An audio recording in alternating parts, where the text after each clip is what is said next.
Well, it's been a minute since we did a recap of the weekly shows, and why not get back into the swing of things? This week on Smackdown kicked off with Cody Rhodes and Paul Heyman facing off in the ring. Now, who knows where Paul would end up going before Cody came out, but Cody straight up asked him, "Who are you today? Are you the advocate for, yeah, or are you the Oracle?" Now, Paul's response of, "I'm the GOAT." I loved it. I loved it. Eat down. However, what is your relationship with that man? Because you did, in fact, introduce him at WrestlePalooza. So what are you planning, Paul? What are you planning? Because I am now convinced that we now have the fourth member of the Survivor Series War Games team because of Paul Heyman. Why they're even friends again, I don't know. But you know what? Let's just keep going. Of course, the Bronze showed up, and Cody pointed out that both of them are being called the future of the WWE, basically insinuating that Paul Heyman is more than likely playing them both. And to be quite honest, I wouldn't be surprised if that truly is the case, but only one of you can be the face of the company. So which one will it be? And at what point will you realize that this is not a duo situation and that Paul Heyman's best interest is always Paul Heyman? Now, of course, as the Bruns are jumping Cody gets saved by the Viper, Randy Orton. And I surely was expecting to hear that we were going to get a tag match that night. Did not happen, but I'm okay with that. Again, my mind is mostly looking forward to Survivor Series. We already know what the main matches for Crown Jewel will be by the end of the night. But what will these teams look like? And unfortunately, I can't figure out what the team on the other side of the vision is, because there's so many players that could be involved now. There's Roman Reigns, there's the Usos, Cody Rhodes, Randy Orton, CM Punk, John Cena, but there's only 5 spots. And if our original idea of the 3, the Usos and Roman, is taking place, where does that leave the other 4? Where does that leave the other 4 guys? And my expectation would be that CM Punk would be back in War Games again because, well, he's the one that's been going against Seth the most. So where does that leave Cody, Randy, and Cena? Quite interested in that. We have a new number 1 contender for the WWE Tag Championships, and it is the Street Profits after they defeated Melo Don't Miz in a tag match. Now, I spent most of this match wondering which one of these teams is going to break up tonight. We know the Street Profits have been having some issues in the past, and we also know that Melo is kind of not feeling Miz's mentorship anymore. He wants gold, and not just tag gold. Melo wants to be the single star that he sees himself as in his head. Also, as a quick sidebar, because Melo was on NXT Homecoming, can we bring back the jersey in the rafters thing? Because, like, that shit is cool as hell. Why are we not doing that on SmackDown? You know how cool it would have been to either see the Street Profits or Dawkins and Ford as jerseys being burnt in the rafters? Like, come on now, we gotta bring that back. While Melo and Miz seemed to be a great team in the start of things, it was halfway through when Miz once again tries to steal the glory of the win that messed things up. Carmelo had every opportunity to stop that final pin, and he didn't. He refused to help Miz because Miz seems to be using Carmelo to further his own agenda. As much as he wants to say that he's there to help Melo, is he really, or is he there to reinvent The Miz? And I hate to say that because I don't know if y'all know this, but I've been watching The Miz since Real World, so like, I love him real bad, but I wouldn't trust him if I was Carmelo Hayes. That's all I'm saying. We also got some women's tag team action when the U.S. champion Julia and her manager, Kiana James, faced off against B-Fab and Michin. While this was a good match, I need the focus to go back to the U.S. Championship. I need the same level of honor and prestige we're starting to get with the Women's Intercontinental Championship over on Raw to be transferred to SmackDown. You have an amazing champion in Julia.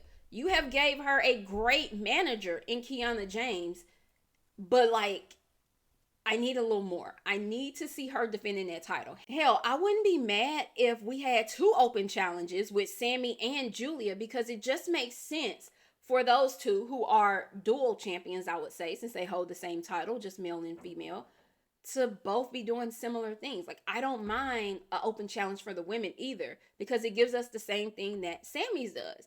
It gives us the opportunity to see people that we don't normally see, that we may not really know. At the end, though, I really did enjoy this match. Of course, Julia and Kiana ended up getting the win, but very curious to see where this ends up going. Our women's tag teams champions, Charlexa, were approached by probably what people are already thinking is the only team that could potentially dethrone them, Zaruka.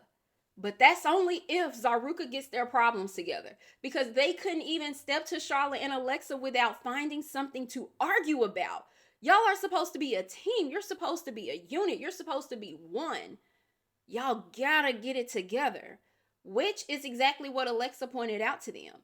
So hopefully we're getting that match soon. I don't know if it's Crown Jewel. I don't know if it's Survivor Series. Hell, it might even be a Saturday night main event. But my biggest fear of it is that that match is going to end in a Zaruka breakup. And while I would love to say nobody wants that, I really wouldn't mind seeing Zarya carrying that North American Championship. I'm so sorry. But we'll just have to wait and see. To no one's surprise at all, Drew McIntyre came out to the ring to complain about his loss to Cody Rhodes, but for the first time, I actually see what he's getting at. Like, yeah, the ref did get knocked out when you could have won. Yeah, the ref did make you not hit Cody through the announce desk, but then you still tried to do it anyway and messed up your own foot. But yeah, sure. Cody bought the ref. Yes. It is absolutely Cody and the ref's fault that your knee buckled after you sent your knee through an announce desk monitor. Okay. Nick Aldis wasn't hearing it either. It was the appearance of Jacob Fatu that kind of shook me a little bit, because once again, I told y'all, all I think about is the War Games teams and how those are actually going to pan out. And so my question is, do we see Jacob and Drew ending up on the War Games team also? Because if that's the case, again, there's so many people on the team opposite of the Vision. I can't even call it the OG Bloodline team anymore, because is there a place for Roman? Should Roman even be considered a part of this team anymore? Even though we do know he will be back in the next week or so, but like, what's going on? What's going to happen? I am absolutely not upset about Jacob and Drew though, because I know that these two will deliver match-wise in singles competition. I do hate that there's no longer a title involved, but hey, with Sami's Open Challenges, that's really an easy fix for either one of them. I'm just saying. I'm not going to talk about this long, but if I have to see Damian Priest take another black mass, I might lose my shit. What are we doing? What are we doing with this feud? What are we doing? Either give me spooky shit with both of them, or just like send Damian back to Raw. I beg. I am begging. Or at least let Damian get a shot at that U.S. Championship with Sami. Like, I wouldn't mind Damian and Alistair feuding over a title, but like, my God, just keep catching black masses. It hurts. It hurts. Okay, it hurts. On to happier subjects. Javon Evans is the one who answered the call for Sami Zayn's Open Challenge for the U.S. Championship, and this was my match of the night. This match should have been commercial free, because this showed that these two can fucking go. I'm telling you, Javon Evans will be my favorite superstar. I have always said that once Roman retires, I have to find my like top guy again. And at one point I was considering Cody. I'm not fully sold on anyone yet. It's probably going to be Javon Evans. Javon Evans is my next guy. He is my next client. He is my next everything. Like, I simply love watching Javon in the ring. And even though I knew he was going to lose, I was so hoping he managed to pull it off. So I got 2 great nights of Javon Evans, because I also have just posted the recap of No Mercy. So if you're interested in that, make sure you check that out also. But match of the night, I hope Sami continues to do these open challenges weekly, because they don't require feuds, and it's just something nice and fun and refreshing, and guarantees us great wrestling. The main event was Tiffany Stratton putting up her WWE Women's Championship against both Nia Jax and Jade Cargill. I will not lie. As much as I wanted Jade to win this match, from the very moment it was announced, I did not believe she was winning. It wasn't until the day of, when everyone started mentioning that that was her 2-year anniversary of signing, that I considered she might just win. Because what better way to top off an anniversary but holding that main championship above your head at the end of it? Yeah, no, it wasn't gonna happen. I should have never gave myself faith. But let's talk about this, because I don't think this match was bad. I see a lot of heavy critique about this match, but outside of the finish, which had to happen the way it did, I don't think this was a bad match. I love Tiffany and Jade combining forces to get that superplex on Nia off the top rope. But it was mostly the very ending that I think has a lot of people mixed up. Nia Jax ended up throwing Jade into the steel steps, and in a freak accident, Jade was split open. I am not going to put that video here, but it is the craziest split I've ever. I mean, like, a chunk of her forehead is missing. It was the nastiest cut I've ever seen in my life. Like, oh my God. And it was everywhere yesterday. But I do think that this was just a freak accident. I do think that it was just off timing, something slipped. I do not think this was done with any type of malicious intent or anything like that. However, as I said, Jay was basically pouring. And so there's a moment in the very end of the match where Tiffany is covering Nia and the ref pulls a count as if Nia kicked out, and Nia kicks out after she looks at the ref and is like, huh? And I think it was because Jade was supposed to get back in the ring and break up the count. However, again, a piece of her face is missing. Jade wasn't getting, like, the fact she was even able to do some of the things she did after that is nuts to me, because I would have been down for the count. But Jade continued on as much as she could, and it caused a little madness. Either that or Nia just forgot to kick out. One of the two.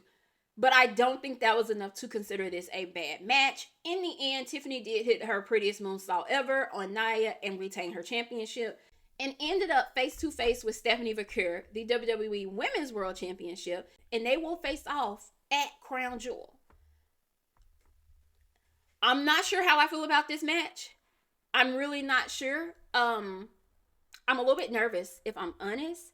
However, I do think both of these are great in-ring talent. So I'm going to keep my thoughts to myself until it's time for my predictions video, which will be next week. So let's just see then. So let me know your favorite part of SmackDown down in the comments. And if you think Tiffany will actually beat Bianca's longest reign with the Women's Championship. If you enjoyed this video, make sure you like it, subscribe to my channel, and turn on post notifications so that you're notified every time I post. Until next time, bye guys.